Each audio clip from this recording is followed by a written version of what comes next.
নমস্কার দর্শক বন্ধুরা, রাখির রান্নাঘরে তোমাদের স্বাগত জানাচ্ছি। আজ হাজির হয়ে গিয়েছি মুগ পটল বা পটল মুগেশ্বরীর রেসিপি নিয়ে।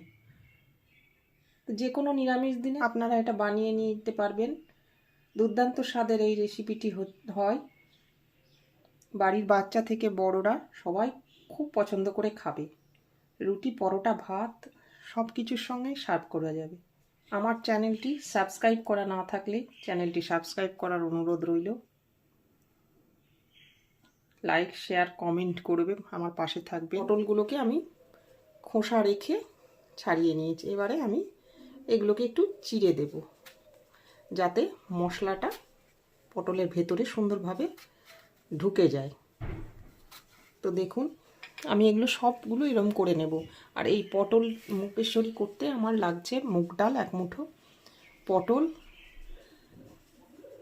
ফোড়নের জন্য গোটা জিরে, তেজপাতা, শুকনো লঙ্কা, কাঁচা লঙ্কা, গোটা গরম মশলা। একটি জিনিস আমার লাগবে, সেটি হচ্ছে গোবিন্দভোগ চালের গুঁড়ো। কেউ চাইলে গোবিন্দভোগ চাল 1 থেকে 1.5 চামচ নিয়ে এটা গরম জলে ভিজিয়ে বেটে নিতে পারেন। এই গুঁড়োটা গরম জলে একটু ভিজিয়ে নেব। তো বন্ধুরা দেখুন, আমি 1 মুঠো মুগ ডাল ড্রাই রোস্ট হতে দেব। মুগ ডালটি আমি ভাজবো যতক্ষণ মুগ ডাল থেকে একটা সুগন্ধ বেরোচ্ছে। ভাজা মুগ ডালের যে সুগন্ধ বেরোয় ততক্ষণ আমাকে এটা ভাজতে হবে। দেখুন বন্ধুরা, ডাল আমার ভাজা হয়ে গেছে। এবার ডালটি আমি একটু জল দিয়ে ভিজিয়ে নেব। যেহেতু ডাল গরম আছে, এতে জলটা দিলে ডালটা সুন্দরভাবে ভিজে যাবে। এবারে কড়াতে আমি সর্ষের তেল পরিমাণ মতো দিয়ে দেব। আপনারা চাইলে রান্নাটি সাদা তেলেও করতে পারেন। তেল গরম হয়ে গেলে আমি এখানে 250 মতো পটল নিয়েছি। তেল গরম হয়ে গেছে বন্ধুরা। এবারে তেলে একটু হলুদ গুঁড়ো, সামান্য নুন, একটু লঙ্কার গুঁড়ো ছড়িয়ে পটলটা ভেজে নেব।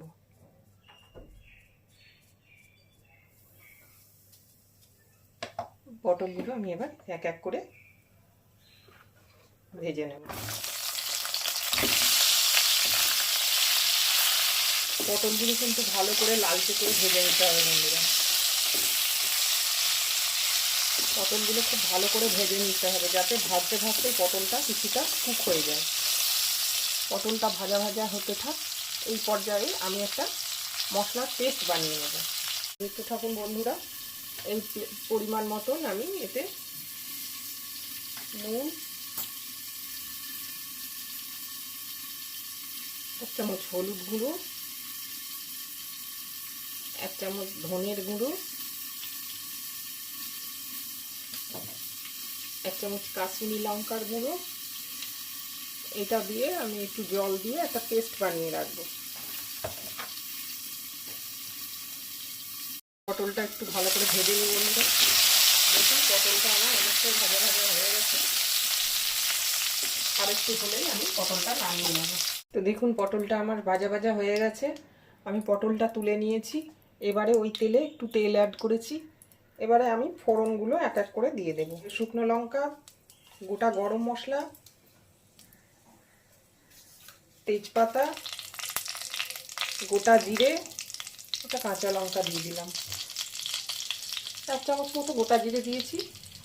আর যেহেতু একটু নিরামিষি রান্না, সামান্য একটু চুটকি করে হিং। হিং নিরামিষি রান্নার স্বাদটাকে আরও বাড়িয়ে তোলে। এবার মশলাটাকে আমি একটু ভাজা ভাজা করব, যতক্ষণ না মশলা থেকে একটু সুগন্ধ বেরোয়। ফ্লেমটা লো করে রেখেছি বন্ধুরা।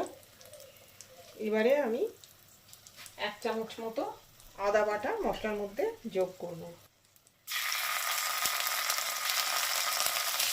এবারে আমি যে মশলাটি করে রেখেছিলাম, ধনে গুঁড়ো, জিরে গুঁড়ো, হলুদ, লঙ্কার গুঁড়ো, একটু টমেটো কুচি, সেই মশলাটা আমি দিয়ে দিচ্ছি। লঙ্কার গুঁড়ো, নুন পরিমাণ মতো, এটা আমি একটু কষতে থাকি যতক্ষণ না মশলা থেকে তেল রিলিজ হয়। ততক্ষণ পর্যন্ত মশলাটা একটু মিডিয়াম ফ্লেমে আমি এটা কষতে থাকবো। এটা একবার ঘরে বানিয়ে খেয়ে দেখবেন বন্ধুরা, অসাধারণ স্বাদের হয়। দেখুন 3-4 মিনিট আমার মশলা কষা হয়ে গেছে।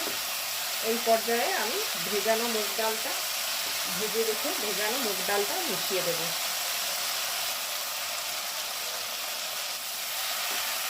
এটা একটু কষে নেবো বন্ধু, কারণ মুগ ডাল আমার ভাজা রয়েছে, এটা নতুন করে ভাজার কিছু নেই।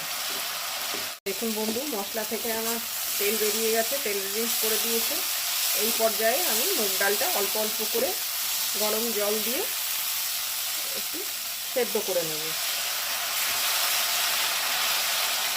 মুগ ডালটা সেদ্ধ হবে, অথচ ভেঙে ভেঙে যাবে না। একটু 3-4 মিনিট ধরে আমি মুগ ডালটাকে সেদ্ধ করে নিয়ে ফিরে আসছি। অল্প অল্প করে জল দিয়ে এটা সেদ্ধ করে নিতে হবে, গরম জল অবশ্যই দেবেন। দেখুন বন্ধুরা, ফিরে এসেছি 5 মিনিট পর। দেখুন ডাল আমার সেদ্ধ হয়ে দেখুন গলে যাচ্ছে। এবারে এই অবস্থায় আমি ভেজে রাখা পটলগুলি দিয়ে দেবো। আরে আমি একটু নাড়াচাড়া করে নেব। এই পর্যায়ে এসে আমি বন্ধু একটু যে গোবিন্দভোগ চাল আমি ভিজিয়ে রেখেছিলাম সেটা এখানে মিশিয়ে দেব। এই যে দিলে এই গন্ধ খুব সুন্দর আসে। এবারে 2 হাতা মতো দুধ আমি আন্দাজ মতো এখানে দিয়ে দেব। গরুর দুধ আপনারা চাইলে কেউ যদি মনে করেন একটু উষ্ণ গরম জলে আমুল দুধ মিশিয়ে 2-4 চামচ আমুল দুধ মিশিয়ে দিয়ে দিতে পারবেন। এখানে আমি 2 হাতা মতো দুধ অ্যাড করলাম। এই রান্নাটা একবারে খুব যে ঘন হবে তাও হবে না, আবার একদম পাতলা ঝোল হবে না, একটু মাখো মাখো মতন হবে। এবারে বন্ধুরা আমি এই রান্নাটির মধ্যে 1 চামচ চিনি মেশাবো, কারণ নিরামিষি রান্না একটু মিষ্টি মিষ্টি ভালো লাগে। 1 চামচ মতো চিনি দেব। চিনিটা অপশনাল, কেউ চাইলে চিনিটা, যারা চিনি খান না চিনিটা স্কিপ করে যেতে পারেন। এই পর্যায়ে রান্নাটি আমি ঢেকে 5 মিনিট মতো লো মিডিয়াম ফ্লেমে আমি রান্না করে নিয়েছি। দেখুন বন্ধুরা, এই পর্যায়ে আমি এর মধ্যে একটু ঘি গরম মশলা মিশিয়ে রেসিপিটি নামিয়ে নেব। দেখুন বন্ধু, চামচ মতো ঘি এর মধ্যে মিশিয়ে দিলাম। নিরামিষ রান্না একটু ঘি গরম মশলা দিলে টেস্টটা আরও বেড়ে যায়।